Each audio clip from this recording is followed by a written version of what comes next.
안녕하세요 여러분. 오늘 하루도 감사와 기쁨이 여러분 삶 가운데 가득하기를 축복합니다.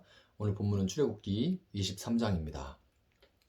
너는 거짓된 풍소를 퍼뜨리지 말며 악인과 연합하여 위증하는 증인이 되지 말며 다수를 따라 악을 행하지 말며 송사의 다수를 따라 부당한 증언을 하지 말며 가난한 자의 송사라고 해서 편벽대에 두둔하지 말지니라. 네가 만일 네 원수의 길 잃은 소나 나귀를 보거든 반드시 그 사람에게로 돌릴지며 네가 만일 너를 미워하는 자의 나귀가 짐을 싣고 엎드러짐을 보거든 그것을 버려두지 말고 그것을 도와 그 짐을 부릴지니라. 너는 가난한 자의 송사라고 정의를 굽게 하지 말며 거짓 일을 멀리하며 무죄한 자와 의로운 자를 죽이지 말라. 나는 악인을 의롭다 하지 아니하겠노라. 너는 뇌물을 받지 말라. 뇌물은 밝은 자의 눈을 어둡게 하고 의로운 자의 말을 굽게 하느니라. 너는 이방 나그네를 압제하지 말라. 너희가 애굽 땅에서 나그네 되었었은즉 나그네의 사정을 아느니라. 너는 6해 동안은 너희 땅에 파종하여 그 소산을 거두고 7째 해는 갈지 말고 묵혀두어서 내 백성의 가난한 자들이 먹게 하라. 그 남은 것은 들짐승이 먹으리라. 내 포도원과 감람원도 그리할지니라. 너는 6해 동안에 내 일을 하고 7째 날에는 쉬라. 내 소와 나귀가 쉴 것이며 내 여종의 자식과 나그네가 숨을 돌리리라. 내가 네게 이른 모든 일을 삼가 지키고 다른 신들의 이름은 부르지도 말며 내 입에서 들리게도 하지 말지니라. 너는 매년 3번 내게 절기를 지킬지니라. 너는 무교병의 절기를 지키라. 내가 내게 명령한 대로 아비벌의 정한 때에 1해 동안 무교병을 먹을지니 이는 그 달에 네가 애굽에서 나왔음이라. 빈손으로 내 앞에 나오지 말지니라. 맵주절을 지키라. 이는 내가 수고하여 밭에 뿌린 것의 첫 열매를 거둠이니라. 수장절을 지키라. 이는 내가 수고하여 이룬 것을 연말에 밭에서부터 거두어 저장함이니라. 내 모든 남자는 매년 3번씩 주 여호와께 보일지니라. 너는 내 제물의 피를 유교병과 함께 드리지 말며 내 절기 제물의 기름을 아침까지 남겨두지 말지니라. 내 토지에서 처음 거둔 열매의 가장 좋은 것을 가져다가 너희 하나님 여호와의 전에 드릴지니라. 너는 염소 새끼를 그 어미의 저주로 삼지 말지니라. 내가 사자를 내 앞서 보내어 길에서 너를 보호하여 너를 내가 예비한 곳에 이르게 하리니 너희는 삼가 그의 목소리를 청종하고 그를 노엽게 하지 말라. 그가 너희의 허물을 용서하지 아니할 것은 내 이름이 그에게 있음이니라. 네가 그의 목소리를 잘 청종하고 내 모든 말대로 행하면 내가 내 원수에게 원수가 되고 내 대적에게 대적이 될지라. 내 사자가 내 앞서가서 너를 아모리 사람과 헷 사람과 브릿 사람과 가나안 사람과 히윗 사람과 여부스 사람에게로 인도하고 나는 그들을 끊으리니 너는 그들의 신을 경배하지 말며 섬기지 말며 그들의 행위를 본받지 말고 그것들을 다 깨뜨리며 그들의 주상을 부수고 내 하나님 여호와를 섬기라. 그리하면 여호와가 너희 양식과 물에 복을 내리고 너희 중에서 병을 제하리니 내 나라에 낙태하는 자가 없고 임신하지 못하는 자가 없을 것이라. 내가 너희 날수를 채우리라. 내가 내 위엄을 내 앞서 보내어 네가 이를 곳의 모든 백성을 물리치고 내 모든 원수들이 내게 등을 돌려 도망하게 할 것이며 내가 왕벌을 내 앞에 보내리니 그 벌이 히위 족속과 가나안 족속과 헷 족속을 내 앞에서 쫓아내리라. 그러나 그 땅이 황폐하게 되므로 들짐승이 번성하여 너희를 해할까 하여 1년 안에는 그들을 내 앞에서 쫓아내지 아니하고 네가 번성하여 그 땅을 기업으로 얻을 때까지 내가 그들을 내 앞에서 조금씩 쫓아내리라. 내가 내 경계를 홍해에서부터 블레셋 바다까지 광야에서부터 강까지 정하고 그 땅의 주민을 내 손에 넘기리니 내가 그들을 내 앞에서 쫓아낼지라. 너는 그들과 그들의 신들과 언약하지 말라. 그들이 내 땅에 머무르지 못할 것은 그들이 너를 내게 범죄하게 할까 두려움이라.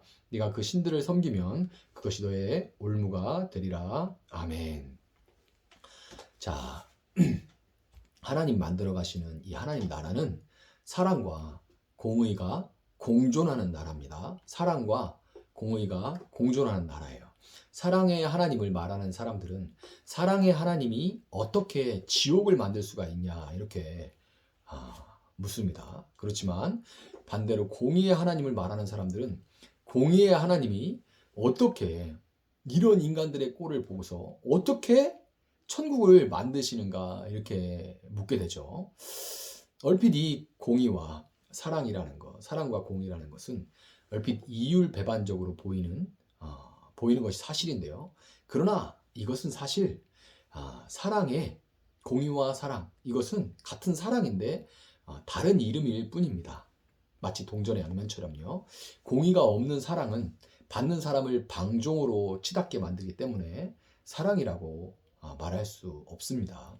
사랑 없는 공의는 또 그 공의의 다스림을 받는 사람이 두려움과 억눌림에 사로잡힐 뿐 그 사람이 자유롭게 성장하도록 만들 수 없기 때문에 진정한 공의라고 말할 수 없죠. 따라서 이 사랑과 공의는 제가 아까 말씀드린 대로 동전의 양면과 같은 것이고, 요한일서 4장 8절에 하나님은 사랑이시라 이 말에 다 포함되는, 결국 공의로 통치하시는 사랑의 하나님, 이렇게 우리가 하나님을 부를 수 있는 거예요. 하나님은 사랑이시라 이 말은 공의로 통치하시는 사랑의 하나님을 일컫는 것입니다. 공의로 통치하시는 사랑의 하나님. 자, 이 공의로 통치하시는 사랑의 하나님이 세워가시는 하나님 나라에 속한 하나님의 백성들은 마땅히 공평하고 공정한 세상을 추구해야 되는데, 그것의 근간은 바로 정의로운 사법 체계입니다. 정의로운 사법 체계예요. 따라서 이 사법부의 모토는 공의로 통치하시는 사랑의 하나님이 세워가시는 나라에서, 이 사법부의 모토는 마땅히 10명의 죄인을 놓치더라도 한 명의 억울한 죄인이 있어서는 안 된다, 이게 돼야 되는 거예요. 공의의 입장으로만 보면 10명의 죄인을 막 잡아들여서 형을 집행하는 것을 보는 것은 시원시원한 그런 일이 될 수 있지만 속이 다 후련하겠죠. 막상 그 중에 억울한 한 명이 있는데 그 억울한 한 명이 나나 내 가족이 되면 완전히 다른 이야기가 되고 맙니다. 억울한 일이 생기도록 만드는 원인에 대해 성경은 여러 가지를 제시하는데요. 위증이 있고 거짓 증거가 있죠. 위증. 그리고 다수를 따라가는 거. 즉 여론과 대세에 영합하는 거죠. 그리고 가난한 자, 또 이 가난한 자, 즉 영향력이 없는 사람을 무시하는 태도. 대개의 경우는, 가장 많은 경우는 8절과 같이 뇌물을 줄 수 없는 영향력이 없을 경우에 차별을 받게 된다는 그런 의미인 거죠. 또한 이 4절, 5절과 같이 원수, 즉 나와 불편한 관계에 있는 사람, 나와 다른 노선을 걷는 사람, 나와 다른 정치적 견해를 갖고 있거나 나와 이해관계가 다른 사람의 송사일 경우에 사심이 담겨져서 판결이 굽게 되는 거죠. 그래서 억울한 일이 생기는 거예요. 판결이 굽어서 억울한 자가 단 한 명이라도 생기게 된다면 그것은 그대로 하나님 나라를 파괴하는 일이 됩니다. 그렇기 때문에 현재의 사법부에 몸을 담고 있는 그리스도인이 있다면 그분들은 자신이 지금 하는 일이 인간이 하는 행위 중에서는 가장 하나님의 일에 근접한 일이라는 것을 기억하고 두렵고 떨림으로 판결에 억울함이 없도록 해야 할 겁니다. 분명한 거예요. 거기도 분명히 그리스도인들이 있을 텐데요. 많이 맡은 자에게 하나님은 반드시 더 많은 책임을 물으실 겁니다. 꼭 사법부뿐만 아니라 가정이나 직장 생활과 같은 일상에서 우리도, 꼭 사법부뿐만 아니라 우리도 위증, 여론, 지위 고하로 인해서 내게 유익이 되는지, 나와 어떤 관계에 있는지에 따라서 얼마나 구분 판결을 하고 쉽게 타인을 심판하는지 모릅니다. 자타공인 그리스도인이라고 불리는 사람들이 오히려 이 종교적 신념으로 인한 확증 편향에 빠져 있는 경우를 정말 많이 봐요. 카톡에 공유되는 가짜뉴스, 카더라 통신, 그리고 유튜브에서 거칠게 누군가를 비판하는 사람들의 목소리에 귀 기울이면서 정작 진정으로 그 비난받는 사람이 어떤 사람인지, 왜 그 사람이 그렇게 했을지에 대해서 진지하게 한번 고민해보지도 않은 채 비난의 대열에 동참하는 겁니다. 이미 심판을 내려놓고 비난을 하는 거예요. 유튜브 채널을 운영해서 그런 행동을 하는 사람들 중에 많은 사람들이 직간접적으로 기독교와 관련되어 있고요. 또 그들이 직접 자신들은 정의로운 사회를, 공의로운 사회를 만들기 위해서 그렇게 하고 있다고 말하기도 하는데요.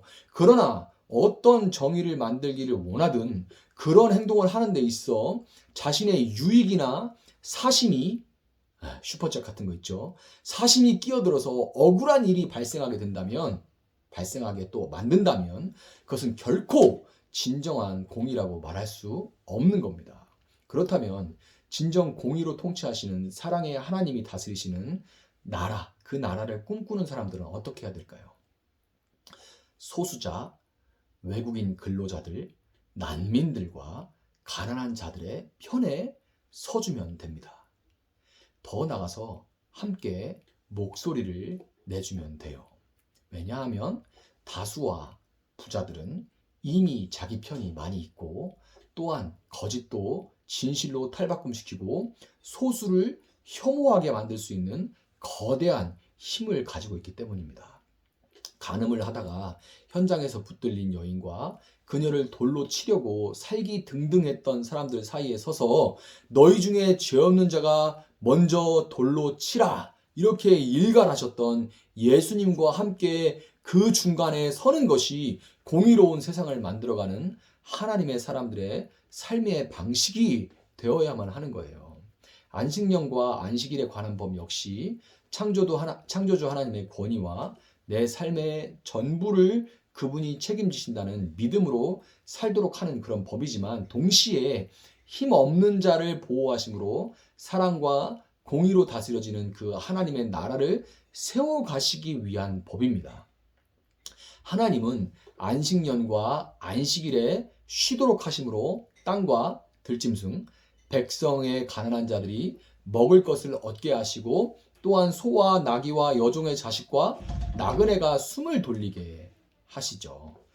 극한 이 스펙 경쟁으로 조금만 실수해도 나락으로 떨어지는 자들에게 패자부활전의 기회가 주어지는 사회. 참 우리 사회가 이게 정말 안 되죠. 한 번 실수해서 떨어지면 다시 회복한다는 것은 거의 불가능한 그런 사회가 돼버렸습니다. 그러니까 불안할 수밖에 없죠. 그런데 사회에서 그런 사람들을 평가하는 그런 것은 지가 어죽했으면 그렇게 됐겠냐, 뭐 이 경쟁 사회에서 나고 하면 끝이지, 뭐 이렇게 말하는데, 그렇게 말할 때요, 내가 그 자리에 설 수 있다는 것은 생각을 안 합니다. 이 패자 부활전의 기회가 주어지는 사회, 신자유주의 시장의 폭주 속에서 오직 돈 있는 자만 5천 명이 먹을 것을 혼자 저장해놓고 쉼을 누리는 것이 아니라, 그 사람에게 돈을 벌어다주는 돈 없는 자들도 오병이어를 나눠 먹으면서 안식을 누릴 수 있도록 하는 것이 하나님의 백성들이 꿈꾸며 함께 만들어가야 하는 세상인 거예요. 신의 산에서 주어진 십계명과 하위 법률들의 마지막은 무교절, 맥주절, 수장절에 이 세 가지 절기를 지키라는 법으로 마무리가 됩니다. 구조가 보이시죠? 처음에 예배에 관한 법으로 시작해서 마지막 역시 하나님의 하신 일을 기억하면서 감사를 드리는 이 감사 예배로 마무리되는 거예요. 이것은 처음과 마지막의 사이에 있는 이 시민법, 처음에 예배법이고 마지막에도 감사 예배법이 나오는데, 그 가운데에 있는 모든 시민법의 모든 것은 오직 하나님을 경외하는 자들만 기뻐하며 지킬 수 있다는 것을 재차 강조하고 있는 겁니다. 하나님의 법에는 하나님의 성품과 꿈이 그대로 담겨 있습니다. 하나님의 구원으로 하나님 나라에 속하게 된 여러분, 오늘 하나님의 꿈을 마음에 품고 욕망으로 굴러가는 이 거대한 골리앗과 같은 세상에 믿음으로 맞서서 하나님 나라를 세워가고자 하는 그 소망으로 살아낼 수 있는 그런 여러분의 소중한 하루가 될 수 있기를 주님의 이름으로 축복합니다. 제가 한번 기도하겠습니다. 사랑하시는 하나님, 감사합니다. 오늘 하위법은 십계명에 거짓 증거하지 말라 하는 큰 헌법과 연관되어 있는 줄 압니다. 하나님, 그런데 믿는다는 자들이 가짜뉴스의 생산 공장이 되어 있는 이 현실을 불쌍히 여겨주시기를 원합니다. 기독교인은 곧 거짓말쟁이가 되어버린 이 안타까운 현실을 불쌍히 여겨주시고, 하나님, 자기만의 종교적 신념으로 붙들려 하나님 거짓에 속아 또 거짓을 유포하는 자들이 되지 않게 하시고, 진리의 눈을 떠 우리가 어디에 서 있어야 될지를 알게 하시고, 정치적인 성향에 휩쓸려 비난하는 돌을 던지는 자들이 되지 아니하게 하시며, 가난한 자와 약자와 소수자와 고통당하는 자들 그 자리에 설 수 있는 우리가 될 수 있도록 하여 주시기를 원합니다. 세상의 정치를 뛰어넘는 하나님 나라의 그 가치를 우리가 쫓게 하시고 바라보게 하시고, 정말 하나님 패자들이 다시 부활하는 그런 세상, 약자들도 살아갈 수 있는 세상, 가난한 자들도 함께 먹고 나누고 누리며 감사하며 기쁨을 누릴 수 있는 그런 세상을 우리가 꿈꾸고 우리가 할 수 있는 일들을 위해 기도하며 나아갈 수 있도록 하나님 함께하여 주시기를 원합니다. 누구나 70이요 강건하면 80을 살아가지만 정말 그냥 꿈 없이 그렇게 살아가는 그런 인생이 아니라 정말 한 세상 살다 가는 것, 하나님 나라의 꿈에 붙들려 살아갈 수 있는 그런 아름다운 삶이 될 수 있도록 우리 귀한 성도들의 삶을 붙들어 주시옵소서. 감사하며 예수님의 이름으로 기도합니다. 아멘. 오늘 주신 말씀 붙들고 계속해서 기도합니다.